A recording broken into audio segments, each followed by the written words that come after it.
Do you want to know how I generate 50k in 1 month with absolutely no Facebook ads experience? Come on, let's go. And my cat hates it. Okay, so first guys, I just want to show you that this store is real. These are my numbers. I am making this up, okay? So I'm just going to click refresh here. And as you can see, there was a huge spike and there was a sharp decline also, guys, okay? So I'm going to go through with you the 3 things I think you need to be successful in dropshipping, and then I'm also going to show you the mistakes I made and why I actually had to close this store down, guys, okay? Okay, so a little bit of background, guys. I actually started doing dropshipping because I wanted to generate extra revenue from my Amazon FBA business. I wanted to learn how to drive external traffic to a website so that these products will be fulfilled by Amazon, and I actually ended up doing that successfully. Okay, so the number 1 thing you need to be successful in dropshipping, guys, is, you guessed it, the product. The product is king, guys. Without a good product, it doesn't matter how good your checkouts is, doesn't matter how many countdown timers, doesn't matter anything. If you do not source a good product and put it in front of the right person, you will fail, okay? Okay, so what are the characteristics of a winning product? Hot products, guys, trending products, things that are gone viral, things that some person decided to make a product around this Pokemon character, and now every little kid wants it and every mother wants it for their child, okay?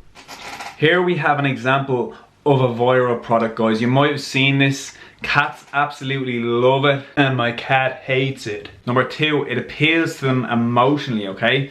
So it drives an emotion inside them that makes them want to buy this product. If they feel they need to have this product, or it could be that they want it for something else or someone else. It could be a cat toy, a cat product. Oh my god, I love my cat so much, I'll do anything for my cat. So they're gonna buy the product, okay? Number 3, it solves a problem, guys, okay? So people don't want just stupid pens and pencils where they can go down to the shop and get them.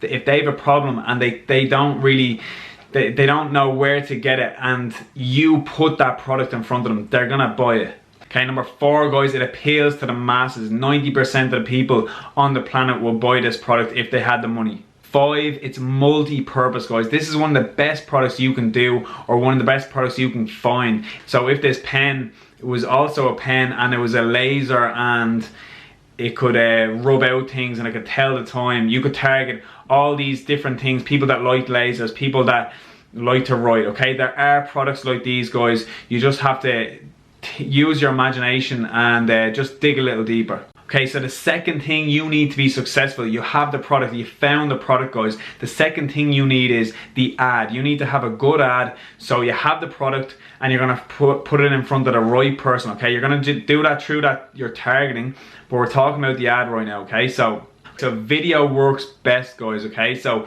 usually 30 to 40 seconds long. You don't want it too long that's gonna bore them and they're gonna click out of it. Just give them a little teaser. Show them, maybe show someone using the product so they can picture themselves using it, so they're like, oh my god, I want this product so bad, okay? Okay, so if you can't do a video ad, guys, or you can't find a video for the ad, or you can't create one yourself, you're gonna have to do a picture ad, okay? So the best practice for a picture ad is have a high contrast picture, okay? You want something that's, when they're scrolling by their newsfeed, they're not actively buying. They don't want to buy anything. They're just looking at their friends' videos, photos. So you have to stop them in their tracks, catch their attention. So you need a high contrast is being shown to work the best, guys, okay? So with high contrast, bright colors work best. And if you can have maybe up close photos, maybe a model showing the product to the camera, they've been shown to work better than dark pictures and low contrast pictures, guys, okay? Okay, so the description, guys, this is the hook. This is where you get them, okay? So the best practice is to have a question and an answer, okay? So when they're scrolling by, automatically when we see a question, we answer it in our heads. It's just ingrained. It's the way we're wired, okay? So you can do that question or an answer, or you can do a statement, guys. So a statement and then an emoji after. Love hearts. Emojis have been shown to increase click-through rate, okay? So a statement and emoji. Oh my god, wouldn't your child love these? Blah blah blah, okay? So the trick with the ad, guys, is you want to leave them wanting more, okay? You don't want to tell them everything. Don't tell them it's 60% off. Don't tell them it's free shipping. Don't give them it all on the ad, because when they go into your landing page or the product page, you don't have any more to give them. So you want to dribble it or drip it to them, you know what I mean? So they keep, oh, this is really nice. They're going to click to the checkout. Oh my God, it's free shipping, you know. So push them along the funnel. Okay, so your store, guys, this is you have the product, you have the ad, and now you are driving them to your store. You are driving cold traffic usually to your store. So people you haven't met, they don't know you, you don't know them. Okay, so number one is, yeah, your page has to load fast, guys. Okay, if your page takes longer than 5-6 seconds to load, you've lost like 50% of people. People aren't waiting, people are too impatient, guys. Okay, so make sure you have your page speed up to date. You can run you can type it into Google, my domain, check page speed checker, something like that, guys. Okay, okay, so my setup, guys, the way I have my store, I do not have it anything jumping in your face. I do not have the Wheelio app coming out from the side trying to get you to sign up with the email, because when I go onto a site and that's in front of me, I just click out of the site because I'm too impatient, guys. Okay, so I don't have that. The only thing I do have, the only pop-up I have is, it'll say Jane from Idaho purchased this product a couple of hours ago. Okay, so that adds a bit of social proof. And plus I'm going to add, say, Lux Reviews or another review app, and I like to do always 5-star reviews and maybe 1 4-star. And if you can add, this is a little hack, guys, a little tip, if you can add a 1-star review, for example, say you're selling an iPhone 8 case, iPhone 7, iPhone 8 case, and then you put a 1-star review saying this didn't fit my iPhone. So the apps I use is Klaviyo, guys. That's what I use for my email sequence.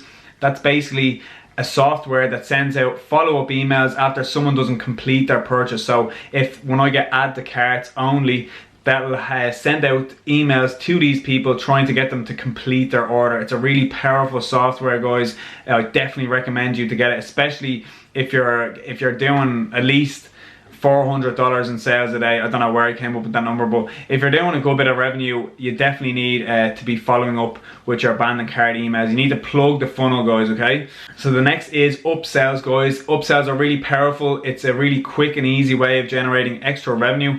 I basically just sell them the same product post-purchase. So when they complete their purchase, I'll say thank you, blah blah blah, and then I'll say the same product they will see and go, congratulations, you can now purchase this for 40% off. And it gets a really high conversion rate, around 10%, guys. So that's another one you need to have in your store. Okay, so the next, guys, is SMS bump. It basically sends text through the phone, and it has a huge ROI, guys, like something like 1200% ROI. So you spend like maybe $5 and you get a return of like 200. So it's really powerful, guys. Cost absolutely nothing, easy to set up. I definitely recommend it. Okay, so what went wrong, guys? Okay, I'll tell you now. Okay, so the first thing was, it was a number of things. Okay, so the first thing was chargebacks, guys. I got a lot of chargebacks. I went over the 1% threshold that Shopify allows you. So basically, if you go over 1% in refunds, Shopify and Stripe, whoever the payment gateway, I think it's Stripe, they're gonna hold your payments for 3 months, and they hold like 25% of everything going into your bank account. So that's not PayPal. It's not the PayPal payments, but it is anything going into your bank. So 25% every day. So that really messed up my cash flow, guys. Okay, so a way you can actually mitigate chargebacks is, you have to have systems in place, guys. Okay, so if you have a VA or you don't have a VA now, the best thing you can do is, every time you are taught, I presume you're doing your own customer service if you don't have a VA, so you need to write down everything that's happening with your business, as in customer service. So if you're doing a product and people are saying there's a part missing, when's shipping, where's my order, all these different questions, guys, you need to have a guideline for your VA so that when you hire someone, you can plug them in.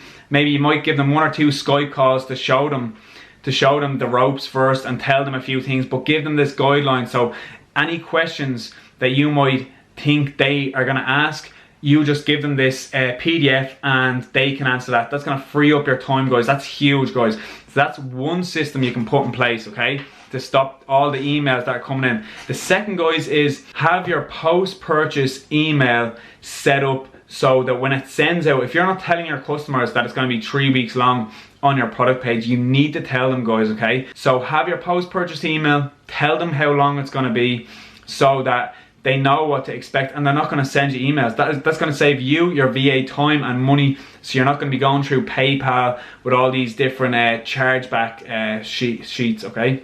Okay, so another thing I was not aware of, if you were in the UK, Ireland, the Netherlands, Spain, Germany, Australia, no, I don't think Australia, you are paying, well, we are paying VAT on our Facebook ads. So here in Ireland, I think the UK is the same, we automatically get charged 23% on our Facebook ads, and it doesn't actually tell you this in your ads manager, guys. So if you actually click into your ad manager, click into billing and click on a transaction, it'll show you, say, 750 euros spent today, but when you click into that transaction, it'll show you plus VAT. So your ROAS, everything you're actually reading, your metrics, is messed up. It's not counting for that VAT. So that was 25% of the Stripe payments plus 23% for the VAT for the Facebook ads, guys. So I'd advise you guys, if you are taking this seriously, if you do want to do dropshipping, to get an accountant and look into claiming back your VAT, how you would go about doing that in your certain situation. So the next thing that happened, guys, was I actually started making rules. I really didn't know what I was doing. I was saying, kill this ad if this goes under this certain ROAS, 1.8 ROAS. And I think I did it over a certain period of days, so it didn't actually, it ended up killing basically like 200 campaigns, guys, and then I tried to turn them back on. I didn't know what was what. It was a huge mess. My head was stressed. The VAs, emails, tax, Stripe payments, it was hectic, guys. So be prepared when you scale. It's not all smooth sailing, but if you prepare yourself and have certain systems in place, it is a lot easier, guys. So going forward, I will know what to do. Okay, so that is it for today, guys. Hope you learned something. Hope you enjoyed this session. Please leave a comment down below if you want me to do a video about something. I'd be glad to do it. And please hit that subscribe button, guys. Show some love, and I will see you in the next one. You know, so that's a really good tip, guys. So